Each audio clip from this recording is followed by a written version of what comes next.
Lero panyasa voice box tikupitiriza kukamba nkhani za utsogoleri wa chipani cha United Transformation Movement chimene padakali pano chatuluka mu mgwirizano wa Tonse Alliance ndi chipani cha Malawi Congress Party. Ndi kumeneko kukuoneka kuti kuli kokana chifukwa kuti anthu ena akuoneka kuti akukakamira kukhalabe nduna zaboma pansi pa utsogoleri wa chipani cha Malawi Congress Party koma motsogozedwa ndi olemekezeka mtsogoleri wa dziko lino Dr. Lazarus Makathi Chakwera. Anthu amenewa ndithu ndi wachitukwa mtsogoleri wa dziko lino olemekezeka Dr. Michael Biswikusi komanso nduna zaboma monga Agnes Nyalonje ndi olemekezeka Avera Kantukula amene anenetsa kuti iwowa sasiya pansi maudindo awo ngati nduna zaboma. Ndi ena kuitemba kamanda kuti ayi anthu amenewa akufuna kuti atisokonezere chipani. Ndiye pano tipanyasa voice box tabwera ndithu ndi membala wina wa chipani cha UTM amene akunena kuti iyayi Michael Usi komanso nduna zina zaboma ngati Nyalonje komanso Avera Kantukule ndi anthu akuti kuchipaniko alibe impact ina iliyonse, ndipo anthu a UTM asadere nkhawa ngati kuli mamembala ena obwera awalandire ndi manja awiri chifukwa chipanichi chikufunika anthu kuti achisapote popita patsogolo kuti chikatha kuwina masankho a 2025. Iwo anenetsanso kuti aini ake chipani genuine UTM members ndi amene ndithu anayima pachulu ndikunena kuti ife mgwirizano wa tonse tausiya. Ndipo iwo ndithu agwiritsa ntchito mawu m'Baibulo amene Mulungu anawuza ana a Israeli kuti Aigupto mukuona lerowa simudzawaonanso. Ndiwonso akunenso chimodzimodzi kuti anthu amene akufuna kusokoneza chipani lero a UTM mukhalepe chifukwa kuti amenewa simudzawaonanso kutsogoloko. Ndite ndikhale limodzi kuti timve kuti kulikula ameneyo akuti bwanji pa zimene zikuchitika ku chipani cha United Transformation Movement UTM pano pa Nyasa Voice Box.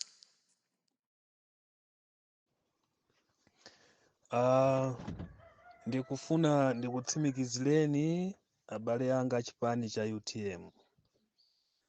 Taona zimene Boni Kalindo ayankhula mu audio yawo yokhala ngati akutipanga woni ife mamembala achipani cha UTM kapena ngati akutipanga accuse ife achipani cha UTM. Ndimafuna ndikutsimikizireni mu Baibulo muli mawu awa. Pamene ana a Israeli amachotsedwa ku ukapolo kwa Igupto kupita ku dziko lija la lonjezano, Aigupto ochuluka, asilikali ochuluka analondola ana a Israeli kuti akawaphe. Ndipo anafika pa nyanja imene imatchedwa kuti nyanja yofiira, imene ana a Israeli kusogolo kwawo amaona nyanja, kumbuyo kwawo kukubwera asilikali a Igupto, kumanja kwawo kuli mapiri, kumanzere kwawo kuli mapiri. Ana a Israeli anachita mantha akulu kwambiri. Koma chinachitika ndi chani? Ana awa a Israeli anafuwulira kwa Yehova, ndipo Yehova anamenya madzi kudzera mwa Mose. Ana a Israeli ndi kuwoloka powuma. Koma asanamenye madzi anayankhula mawu kuti ana a Israeli musadere nkhawa, chifukwa Aigupto mukuwaonawo simudzawaonanso. Mawu amenewa atayankhulidwa, ana a Israeli ndi kuwoloka pa nyanja powuma. Mmene amamaliza kuwoloka nyanja, asilikali wonse mathausands wonse amene amatsatira ana a Israeli kuti akawaphe anathera m'madzi, kupherezera mawu aja onena kuti ana a Igupto mukuwaonawo simudzawaonanso. Choncho ndimafuna ndikutsimikizireni ife tonse a banja la UTM. UTM imene lero tinganene kuti UTM genuine ndi imene inalengeza wiki yathayo pa 12, if I'm not mistaken, 12 July, kuti kuyambira lero ife tachoka mu mgwirizano ndi MCP. Kuchokera tsiku limenelo ife a banja la UTM sitiliso part and parcel of MCP government. So wina aliyense amene ali part of MCP government si membala wa UTM. Lero tikamaona Michael Usi akwanitsa lero kumagula t-shirt, kumagula salu za UTM, kumagawa. Ine ndikuseka kwambiri. Michael Usi inetu ndikuyankhulane ndinayimira ngati shadow MP ku chipani cha UTM kwathu kumangochi. amayi Kousi ndi munthu wowumira kwambiri ndipotu ayaluka ngati akufuna kuti ino adzipanga attack UTM munjira yomafuna kusokoneza.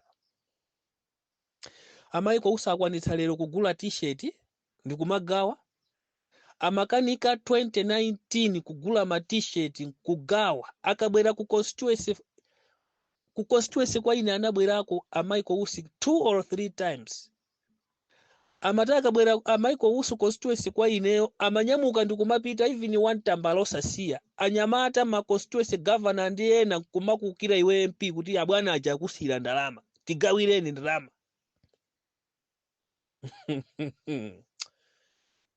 Koma satana amayi Kousi lero chifukwa cha vice president wa dziko umene aulawa for just a month now azima pa nsonkhano kumati nthiko lindine nthiko wa mtundu wanji.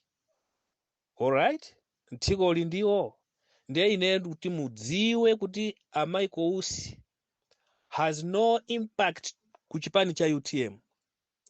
Amayi Kousi atasankhidwa kukhala nduna ya boma sanapange china chilichonse chopanga associate ndi UTM. Kuchilimba uku amapangisa timakampeni tawo tofuna kudzakhala MP, samagwiritsa ntchito simbo kapena salu kapena china chilichonse cha UTM, kaya mafuna azayimira independent kaya ndi MCP kaya ndi chipani chanji. He has been doing that ife timaona. Lero amayi Kousi angamakagawe salu kumaveka anthu akunama atu kwambiri. Ndeni mafuna ndikutsimikizeni ndi mawu awa kuti aiguputo mukwaonawo simudzawaonanso, nthawi ikakwana simudzawaonanso. Mayi Kaliati analengeza za convention this coming October. Ndikukhulupirira kuti kumeneko ndi kumene aiguputo simudzawaonanso. Chifukwa ine ndikutsimikizireni olo amayi Kousi atati apanga kampeni ya chipani ndikupita nawo pa convention ndipo awalole asawakane kuti mudziwe kuti Amayi Kousi has no small support muchipani. Ngakhale olo atayimira UMP kaya ukhansala ineyo waje ndimayika kuti even atayimira ukhansala Amayi Kousi sangawine. So musaope akakhale iwaja apite pa convention ngati akufuna kukhala mtsogoleri wa chipani cha UTM apite pa convention akapikisane ndi amene angabwere pa convention. Amayi Kousi sangawine ndipo sadzawina. That will be the end of him. But I don't think apitaso convention ya UTM. I don't think so. Ndimafuna ndikupempheni abale anga amene tazunzika nthawi yayitali ku chipani cha UTM. Panopa ndalama IMCP azipereka kwambiri kwa anthu adyera ngati amene wawa Amayi Kousi kuti asokoneze chipani cha UTM. Koma tisade nawo nkhawa achula za nduna kuti ndi gawo lina aujeni awa aboni kalindo aja mu audio yawo iyayi nduna zake zita anyalonje avera inuyo a UTM vera katukule tangotulutsani zithunzi ngati zilipo zimene adavalapo salu ya UTM kuchokera 2019. In short, sitikumuziwa. She has no impact ku UTM. Mayi Nyalonje, she has no impact ku UTM. Amalawi ochuluka ngati akubwera lero ku UTM osiyana ine ndikuti tiyeni tiwalandire. Winning election, it's about of numbers. Ndiye ngati anthu akubwera ku UTM, those are the numbers that we should celebrate. Osati anthu akabwera ku chipani ndeti ena akazibwera hachipani mukufuna muchigulise tichigulise chipani cha UTM. This time around nobody can sell the party. So when people are coming to join us, it's not a matter of kuti anthu ena akazinena kuti uyo bwanja akubwera kudzajoina uyo bwanja akubwera kudzajoina. Remember, UTM is a very small party as compared to DPP, as compared to UDF, to be honest. So tisazione kuti ndife akulu tionongaso the legacy ya maremu SKC.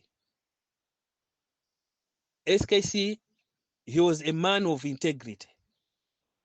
Amacheza ndi munthu ina aliyese whether ku DPP kaya ndi ku UDF kaya ndi kuti.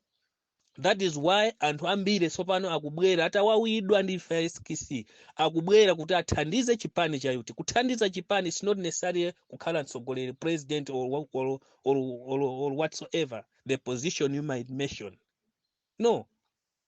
Anthu amathandiza chipani, amathandiza chipani munjira zosiyana-siyana. So let us welcome everybody who is coming, because anthu ambiri ndi owawidwa mu mtima akufuna chisankho chimene chikubwerachi tidzachotse MCP mboma, so to remove the ruling government, the ruling party. It's not easy. We need to join hands with every corner of every forces that can come to join UTM. Let us work together. Koma tichose kuti ayi uyo akabwera asamakhale ujene position yakuti. No, we don't work like that. Mawu anga omaliza ndikubwerezanso Aigupto mukwaonawo simudzaonanso. Tisade nkhawa ndi amanganya, tisade nkhawa kaya ndi ndani. The genuine UTM ndi imene inalengeza kuti tachoka mu mgwirizano ndi MCP pa 12 July, if I'm correct with the date. Tachoka mu mgwirizano ndi MCP ndipo sitibwereranso, ife tikupita chitsogolo. Aigupto mukwaona akuvutavuta achina manganyawa simudzaonanso. Mukhale ndi tsiku lopambana.